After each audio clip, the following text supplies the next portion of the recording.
Good day, everyone. This is Mercy. Today, we'll be looking at the death of King David. The death of King David. If you remember when we looked at the life of King David, we actually did not talk about the death of King David. So today, we'll be looking at the death of King David. We'll be looking at the book of 2 Samuel chapter 5, 1 King chapter 1 and chapter 2. King David was 30 years old when he became king. He ruled Israel for 40 years. He ruled Hebron over Judah for 7.5 years, while he ruled Jerusalem over all Israel and Judah for 33 years. That is how he ruled Israel for 40 good years. And he started ruling at the age of 30. When King David was in his old age, he was very old that blankets could not keep him warm. They got a young and beautiful woman for him to stay with him and to care for him. She took care of him and waited for him, but he never had intercourse with her. She is called Abizag from Shunem. King David gave his son Solomon, whom was chosen by him to be king as per the promise he made to his wife Bathsheba, some instructions before he died, such as to obey all the laws and commands of the Lord as written in the law of Moses, so that wherever he goes and whatever he does, he will prosper.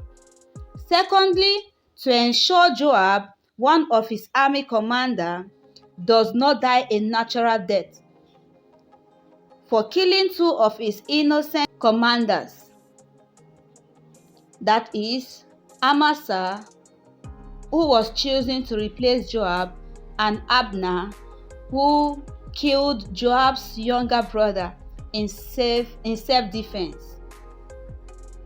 They were in the battlefield and Abner had to defend himself, and at the process of defending himself, he killed the younger brother of Joab, and this got him very angry until he had his revenge and killed Abner, one of the army commander of King David, who was also the leader of the army commanders during the time of King Saul.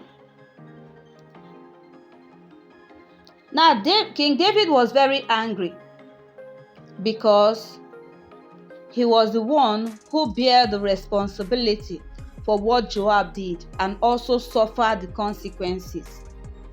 Thirdly, to make sure Shimei, son of Gera, does not go unpunished for cursing him bitterly. After the instructions, he died at the age of 70 and was buried in David's city. Now, why is it called David's city? I'm going to tell you. Let's look at how he got David's city.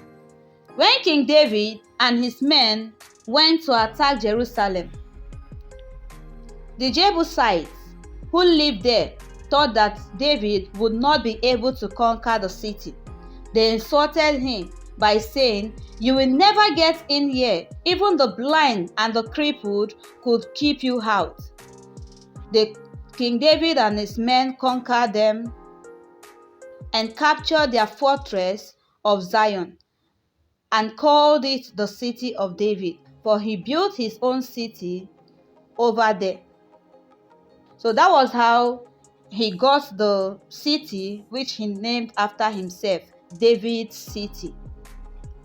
Now, there are two important things that we need to learn from what David said to his son Solomon before he died, and which is the number one that I'm going to mention: to obey the laws and commands of the Lord. He told him this because he made him to understand that if he truly wants to prosper, if he truly wants to prosper in whatever he does and wherever he goes, then he needs to obey the laws and the commandments of the Lord. Then, number 2 important thing David said to his son before he died was to take revenge on his enemies, which he listed their names, the ones that he told him that he must not die a natural death, and the one that must not go unpunished. He listed them before his death to his son, King Solomon.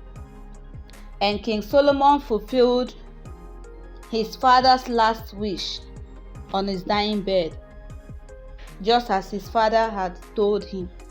So that is all for the death of King David. Don't forget, he started ruling at the age of 30. He ruled Israel for 40 years and he died at the age of 70.